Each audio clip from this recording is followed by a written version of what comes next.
Ah, mm. I am John Halcyon. This is Hug Nation. Welcome. It is so wonderful to have this time each week to recalibrate with you, recalibrate with myself, recalibrate with the vibration of love and oneness and connection that I think we are all in tune with when we're at our highest self. So, thank you for being a part of that and this. Does not matter if you are watching live or you're watching an archive or you're just thinking about Hug Nation. You are a part of this vibration. And whenever you receive it into your now is when Hug Nation happens.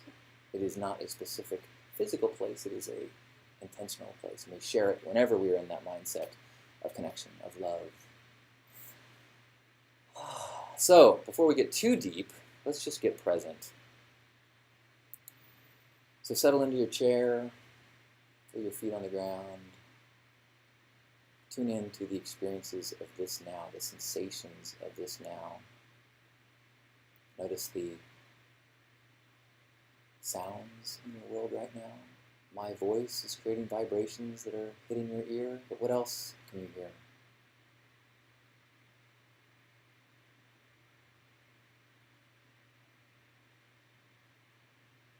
Notice the sensation on your skin, where it's exposed to air, the subtle feelings that you may have been having all day long, but because you are not tuned in specifically to the experience of the now, you are unaware.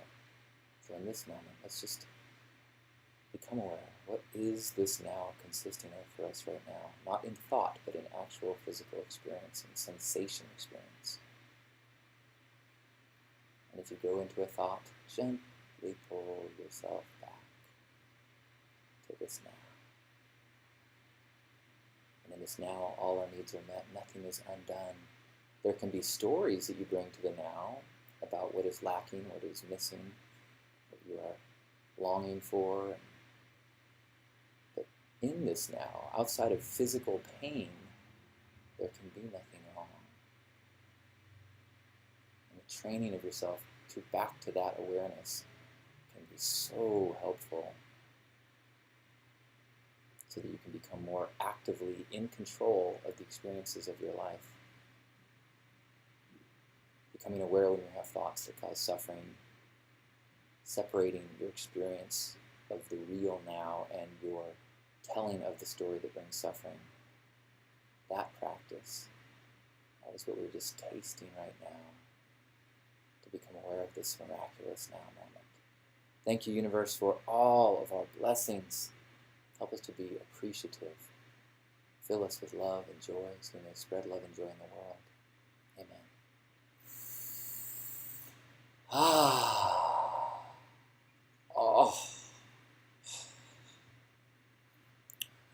Welcome, everyone. Welcome to everyone in the chat room. Welcome to everyone on the archives. Welcome to everyone.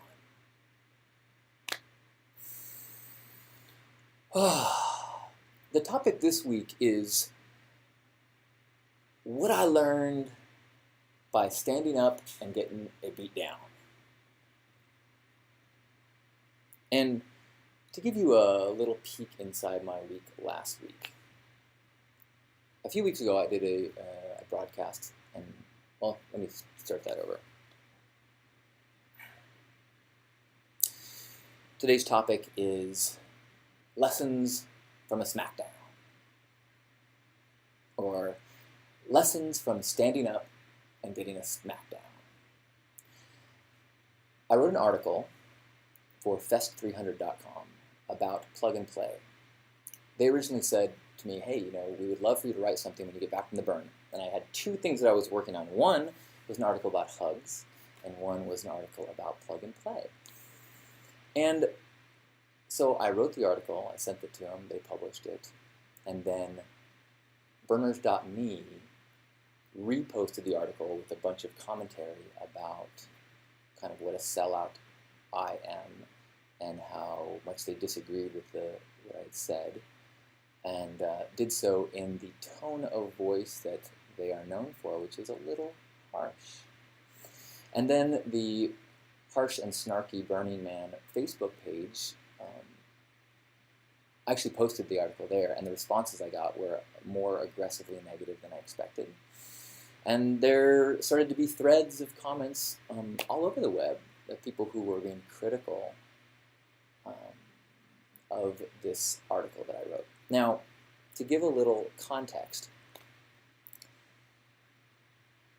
the article, in my mind, was about the very concept of a plug-and-play camp, a camp where organizers do the majority of setup and sometimes even cooking, or they make sure that a lot of the needs are met of the camper so the camper can show up and have their experience kind of waiting for them. And I made the argument that in many contexts that is a valid way to experience Burning Man, and it allows people to have it allows many people to be exposed to the magic of Black Rock City that otherwise might be discouraged from going. And I use my mom as an example of someone who's 71 and really was hesitant to take on some of the challenges. And I also said that one of the examples is someone who's fabulously wealthy. And I made the argument that I want people who have access to a lot of resources at Burning Man and being exposed to this new set of rules that we're experimenting with, the principles, the gifting society, and I want all these people, not just those that have committed to the toil and challenge of getting to Burning Man. I want all these people to have the experience.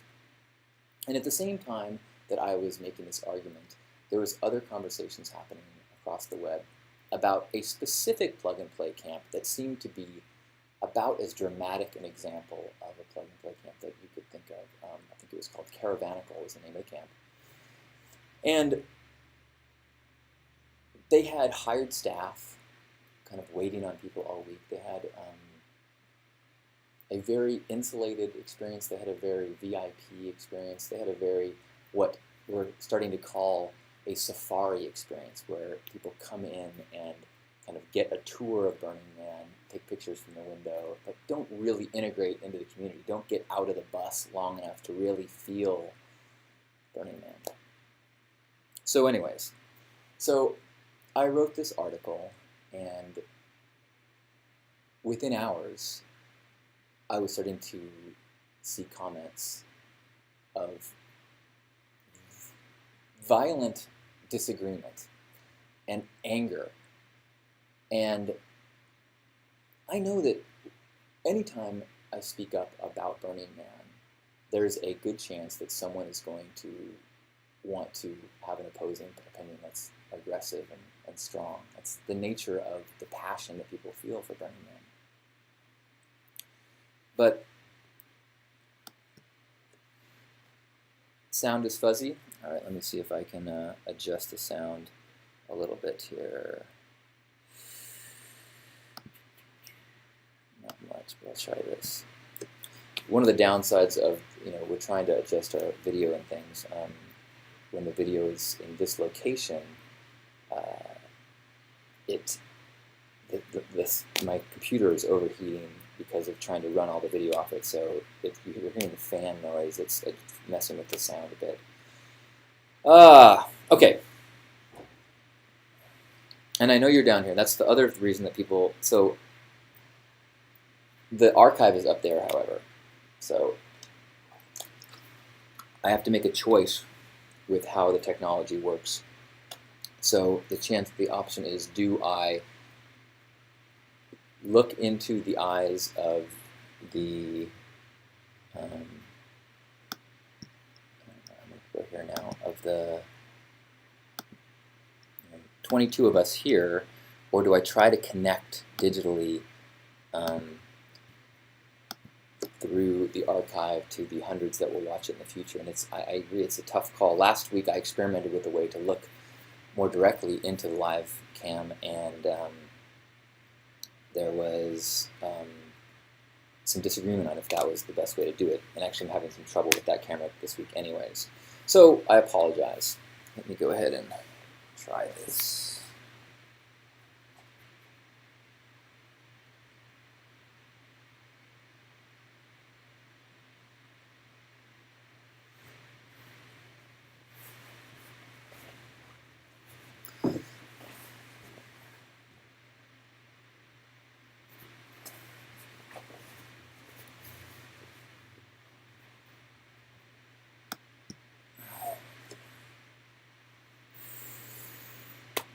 could try this, actually. Let's try this.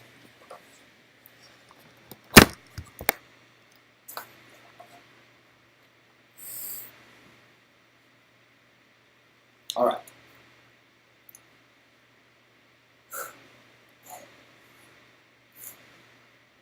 So I wrote this article, and at the same time I wrote about the plug-and-play camps, there was this article about, or not article, but a story and reports coming across about a very extreme example of a plug-and-play camp. I would even call it a safari camp. And it was an interesting experience as the comments across multiple sites were blowing up.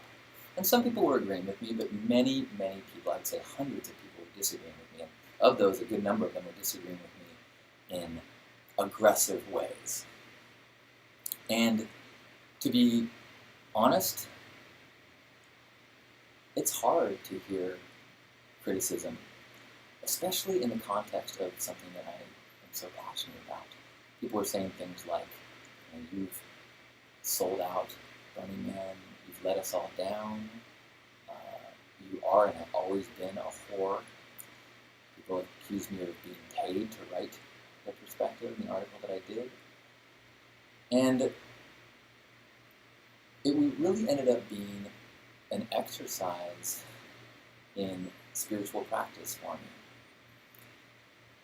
There's a line in A Course in Miracles, "In my defenselessness, my safety lies." And I tried really hard not to be defensive and not to fight to be heard and understood and fight to be right. I tried really hard to listen, to clarify humbly, to acknowledge information that I did not have or was gaining, or perspectives that I had not thought of. And so as I commented, I tried very hard to not defend my article, but instead to engage the conversation and admit when I didn't know, or when I had things to learn. And the next day, 24 hours later, after this kind of, and it was like pummeling. I really felt like I was like on this boat in an ocean, just getting slam, slam, slam, slam. And I was just trying to kind of like, and I think that the only way to handle something like that is not to get too rigid. Kind of like plant my feet on the boat and then just let the rocking happen and let the waves wash over, and recognize that I can't stay dry. I'm going to get wet. I'm going to get pummeled. But try just to be one with the storm itself, not beat the storm. And so I wrote a follow-up article about all the things that I'd learned, acknowledging and when I thought I was wrong, and when there was confusion. I mean, I still believe that there is a place and a purpose for plug-and-play camps. I still believe that there is very significant world-changing things that can happen when you expose movers, shakers, and those with connections to resources. When you can connect those people and let those people have a Burning Man experience, I think that is very important. I think it's very significant in letting Burning Man become something more than just a party that freaks go to in the desert. Now, I, from personal experience, have had my life impacted on 2 separate occasions by CEOs who started companies and raised millions of dollars after being influenced by Burning Man. I was brought into these startups as a co-founder because of the importance and value that they saw in a Burning Man mindset and mentality and awareness of the way that communities can work together, the way that frameworks can be put out, the way that interactions and humans can interact with one another, and when you give them the framework and the trust to do so. And along with so many other of the lessons of Burning Man. But 2 different times so far in the last 10 years have I had powerful people build companies in a different way because of what they learned at Burning Man. And so that is why I'm so willing to kind of be comfortable in the gray areas around radical self-reliance if it gets people there who are going to make world change. What I acknowledge, and maybe I should have been very clear from the start, is that do I think that it's better to take care of all your stuff yourself? Absolutely. The important thing is having a Burning Man experience. And the by far the best way to do that is to pack up your own car, bring your own water, make your own food, take care of your tent, all of these things, pitch your own stuff. I mean, doing all of that yourself is part of that feeling that you get that contributes to the significant personal change that can happen when you're at Burning Man and you see this magical place and you feel proud of your contributions to it. So whatever it takes to get someone into that feeling of ownership for the event, I'm all for it. I do believe that can happen in a plug-and-play situation. My mom, for example, is one where I took care of most things for her. She came in, she flew out, I took care of her food and bike and lodging and everything. But when she was there, she jumped in and was as much of a participant as possible. She actually, before the event, she helped glue gun fur to couches and helped with our camp meetings. But when she was there, she was as much a participant as she could. She worked the water bar, she worked the ice cream.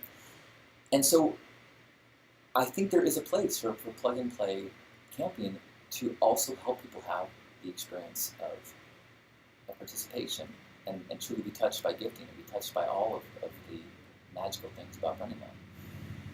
But I do think it's hard, and I do think that there is risk when you go and you give people a plug-and-play experience that they will be robbed of the very things that make Burning Man Burning Man. So yes, there is a huge danger. As much as I am defending them, I also see the risk and the danger and would highly recommend that if at all possible, you do not sign up for a plug-and-play experience. The challenge is that it's too easy because of what you're used from the default world to pay your money and then expect something in return. The transactional world of the default world is what you then bring to Burning Man, and the transactional interactions is what robs you of the feeling of gifting and robs you of all the magic. So, all this being said, I'm agreeing, as all this happened, with so much of the complaints and so much of the concerns, and the experience that I had over the course of this week of being defensive and or trying not to be defensive and learning and listening was profound in that I felt like it was an exercise in kind of my fundamental mantra of be present, have integrity, align with love. And so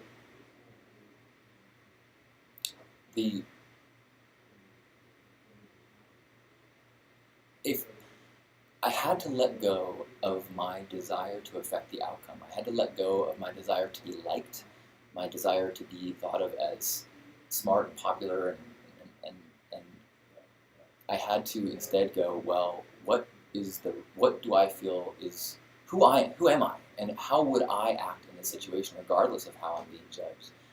And that challenge ended up being wonderful, super challenging. I felt so beat up and bruised. It's kind of like, I guess, forcing yourself to climb, rock climb something that is, beyond your skill set, but you make it and you learn more about yourself. And I think that was what this experience was for me.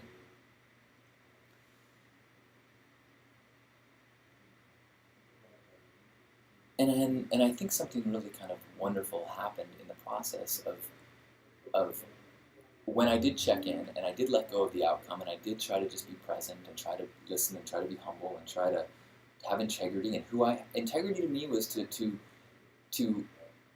be clear about what I still feel to be true, but also to be clear about what I'm open to or what I do not know. And from that place of being beat up and not fighting back, I feel like I demonstrated my high self.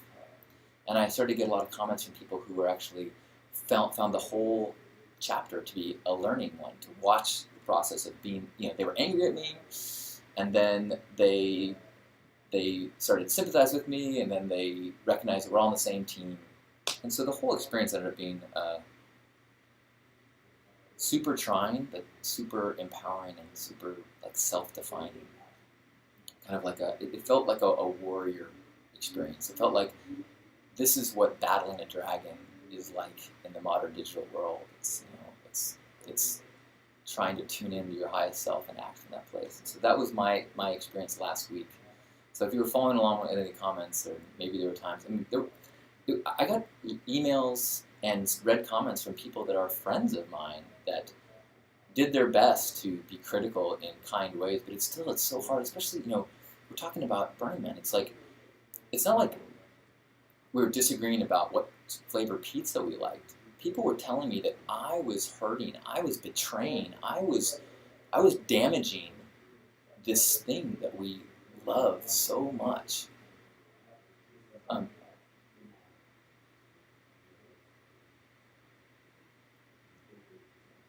If this audio is coming through on the mic.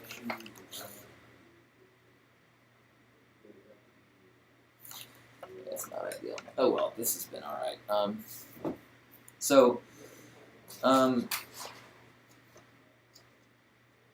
I think the big picture lesson of this. Oh, the chat's not been going either. There we go. The big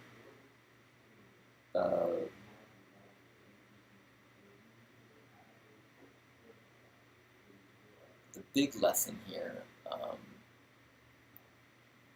for me was of what the powerful thing that can happen when you do let go and when you do sink into fundamentals about integrity, and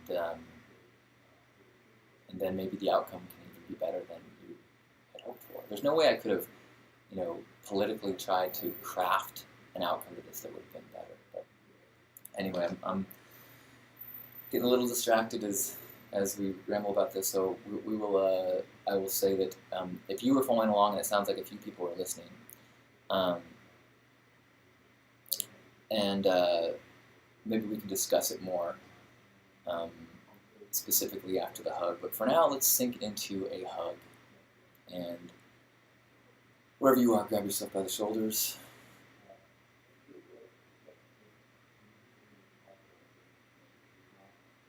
And let's recognize that this body is our shell, and beneath it is our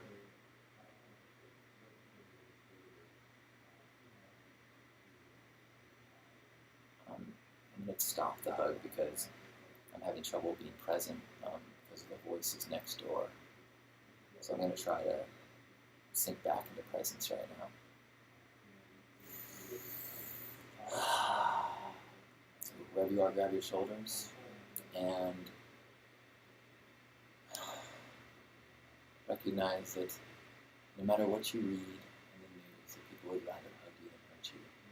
And even when people are speaking out with venom at you, that at their core they are just like you.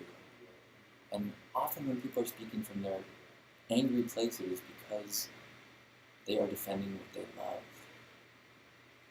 A parent can become vicious defending a child, and we can become vicious as we defend ideas that are sacred to us.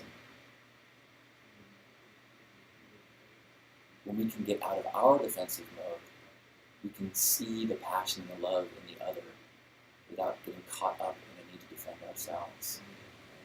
So let's forgive ourselves when we get caught up in our defensiveness. Let's forgive others when we get caught up in their defensiveness, and recognize that we are beautiful, perfect, shining lights.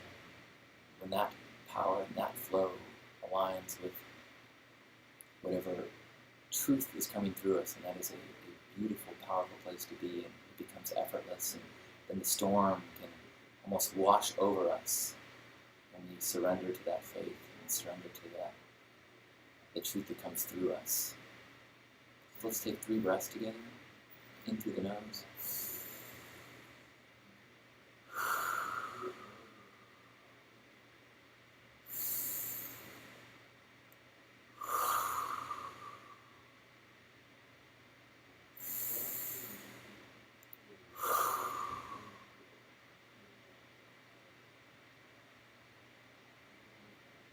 On behalf of Grandpa Caleb and all the love warriors, happy Heart Nation.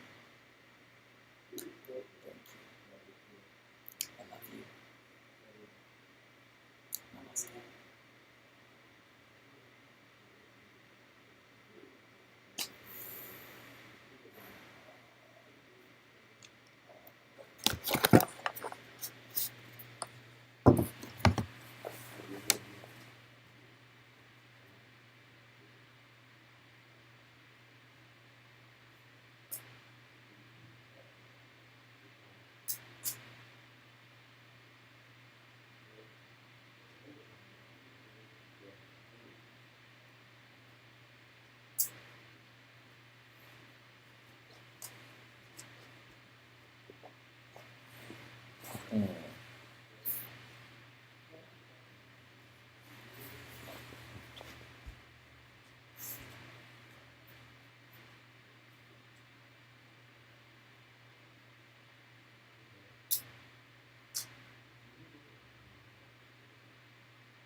All right.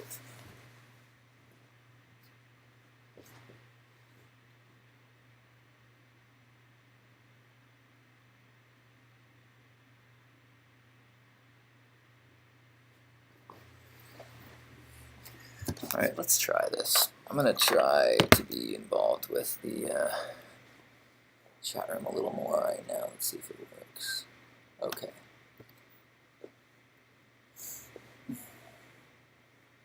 So, I don't know if you guys want to talk about the differences between plug and play and Safari, or if there's ever a use for a plug and play, or if you'd rather talk about speaking from integrity, several topics, maybe something else that came up.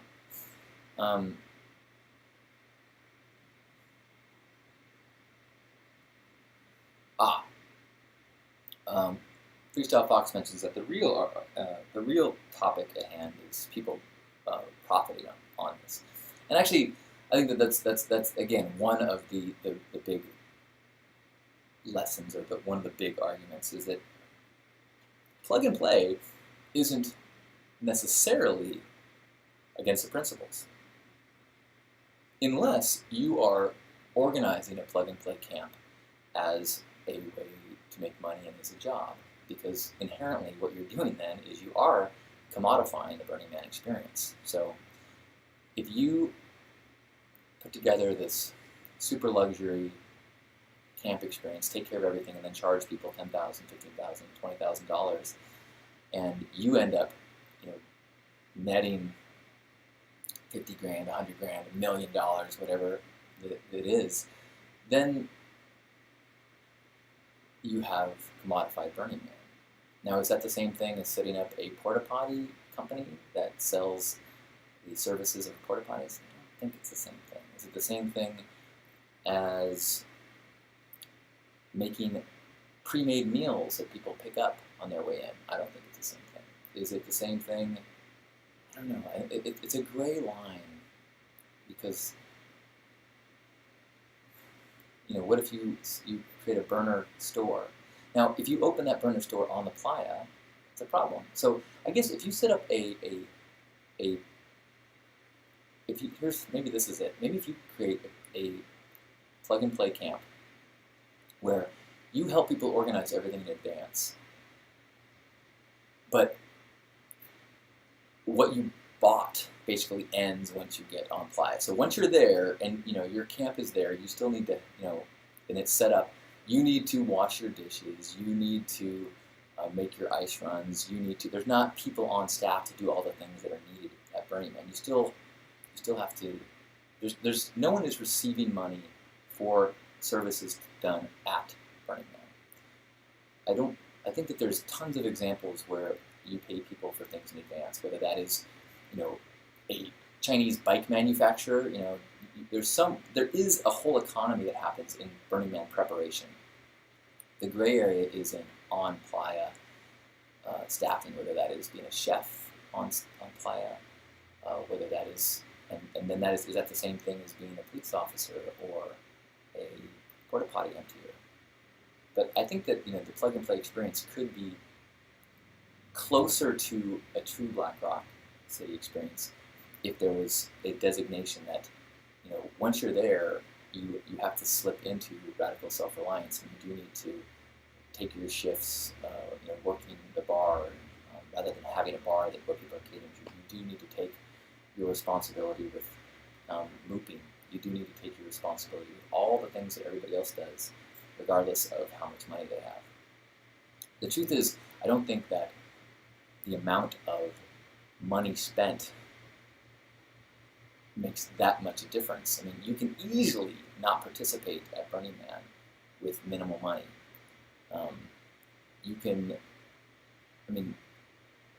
Let's say you have a medium amount of money. You get an RV, and you drive in with your friends, and you park on the outskirts, and you hang out in your RV, and you go out and take pictures of weird people.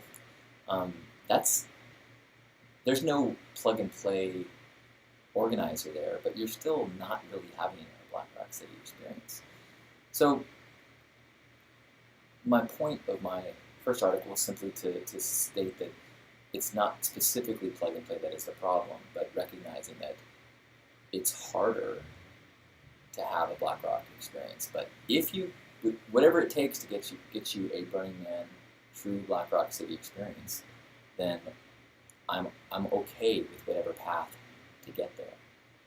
What I'm not okay with, and what I think everybody's been very eager to clarify, is that if any of these things, whether they be help with organizing, or having a bike brought for you, or having a chef cook for you, or getting on a meal plan, or having camp dues, or even having an RV, if any of these things are keeping you out of being a true participant and feeling ownership and being present for the transformative experience of being a citizen of Black Rock City, then it's a problem, and it's wrong, and it is robbing the participant as much as it is robbing the community, way more so actually. And so it's really kind of an anger at diluting what is so powerful to so many, and I think that people are reacting to. So,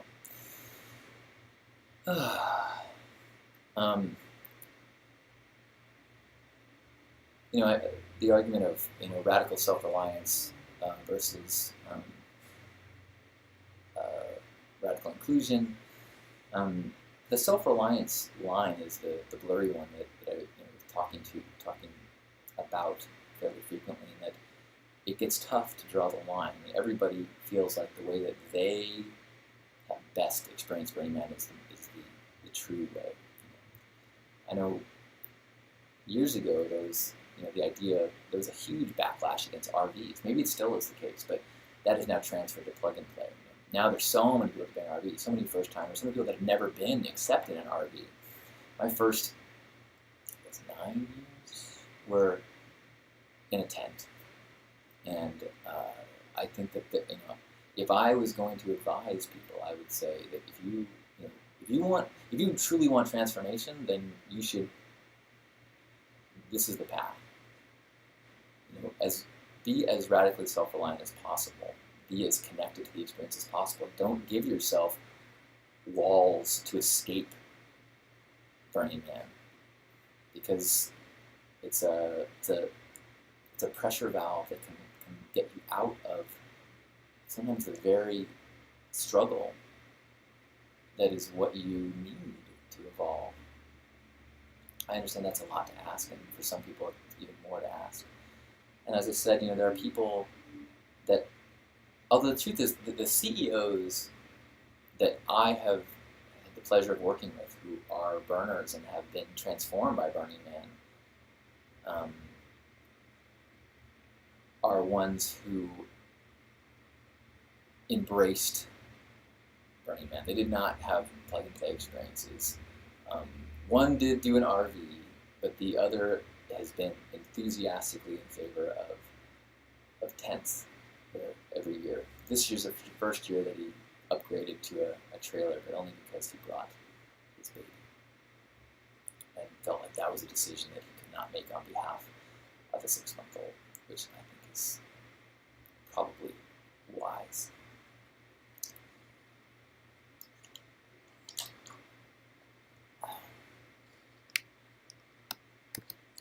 One of the things that I was also trying to make a point of in the original article that I think got lost is that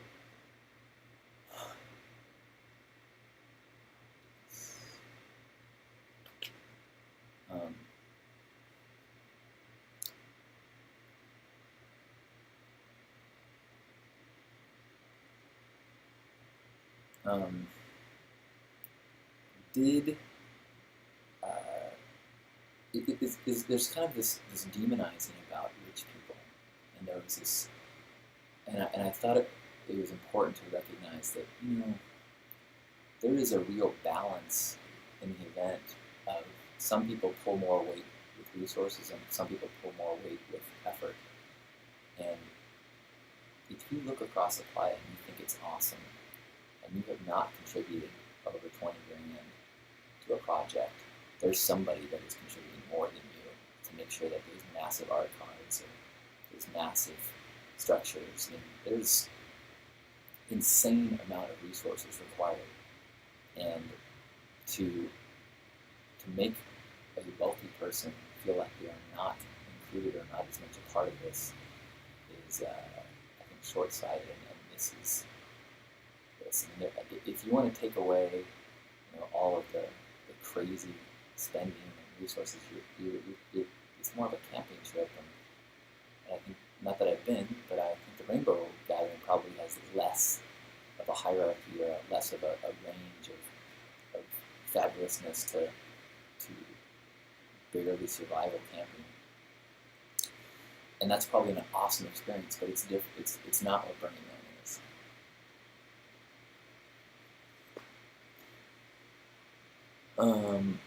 Hunter says it really comes down to education. Is the camp creating new burners or tourists? I think that's exactly right, and I think that a plug-and-play camp does make it put on more responsibility on those organizing it to educate people, because you aren't forced to have some of those enculturation experiences, but it is possible to get there.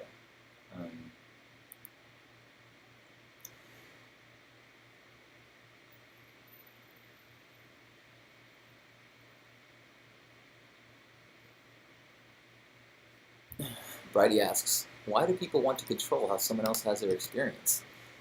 And I think that's a really good case point to make. I think that there is I think part of it is just like people feel about their religion. There's a right way to worship God. People feel like there is a right way to go to heaven. And there's part of it is that feeling that if when someone is doing it differently, it somehow it puts your opinion in danger. Maybe it's I don't know if that's a lack of confidence in your path, or if it is a fear that if the norm becomes, if it becomes normal, like let's make it easy. Let's say mooping.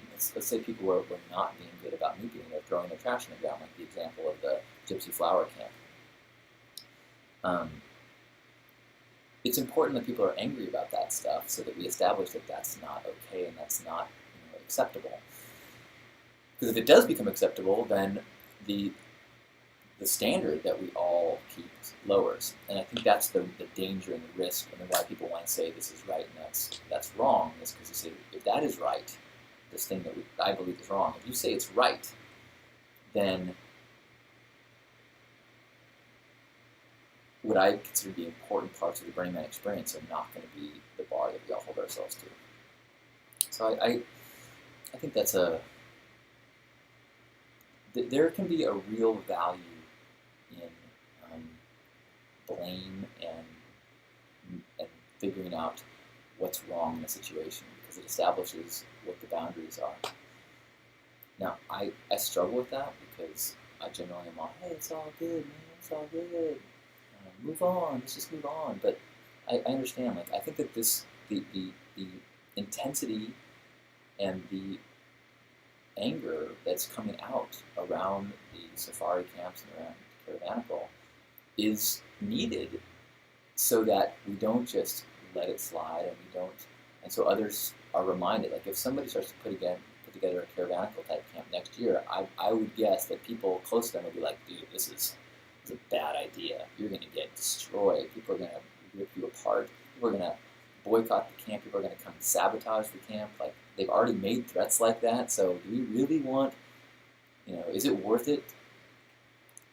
And,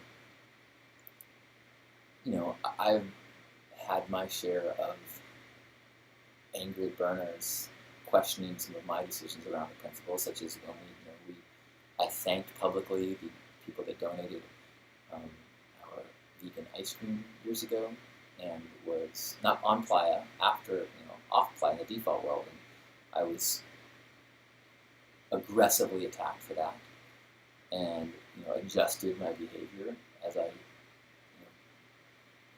wanted to be within the realm of good, acceptable burner.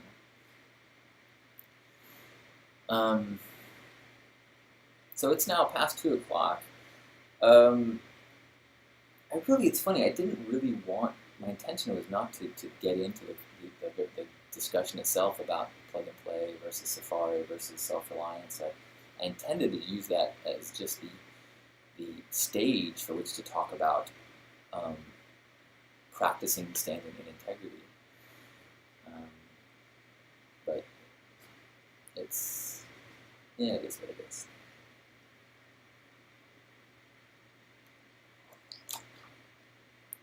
So,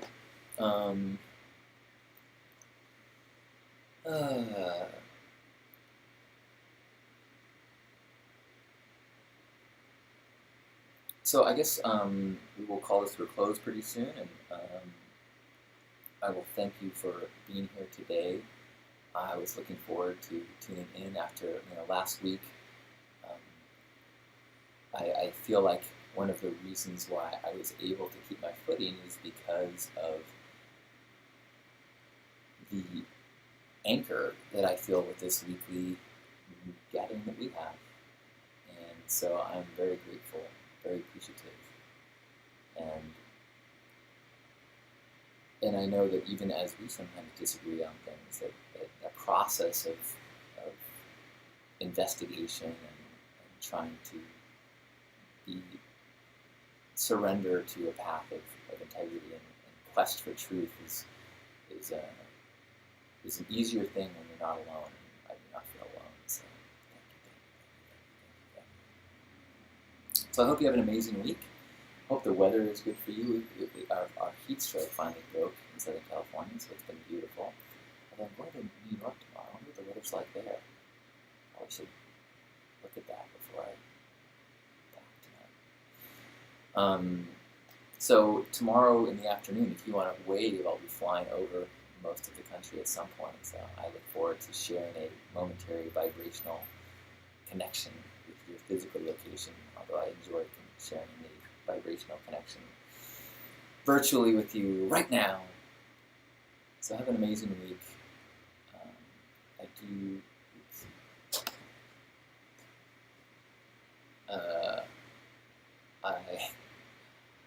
I'm grateful for you. I love you, and I will plan on seeing you on the internet or next week right here. I love you.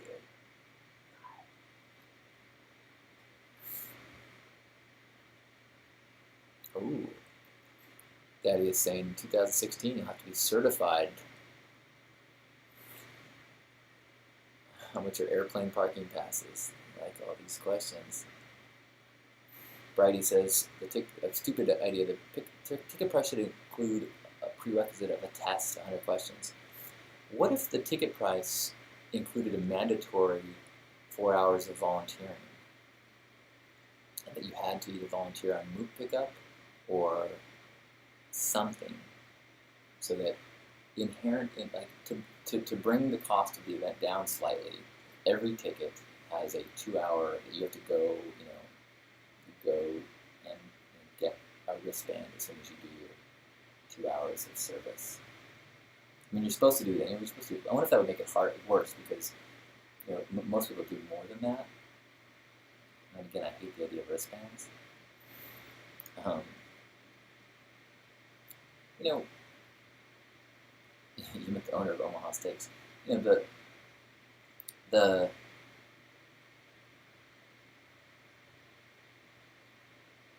thing I also, I mentioned in my follow-up article, and the thing that I want people to be clear about is that just because you are a totally awesome burner and you can live and breathe the principles, you probably weren't your first year. And so having some sort of onboarding, some enculturation, I think we all are clear that that's important. And it's how to bring people in while educating them and while letting them have the mind-blowing experience without expecting people to know who they are and what it is and how it's going to impact them beforehand. It's just too much. You're not going to get it before you show up your first time. You might get it midweek, but you might not get it until you're home and processing it all. And you still might not get it. And I think Burning Man needs to have the means and the patience to let people figure it out. I hope you figure it out. Have an amazing week once again.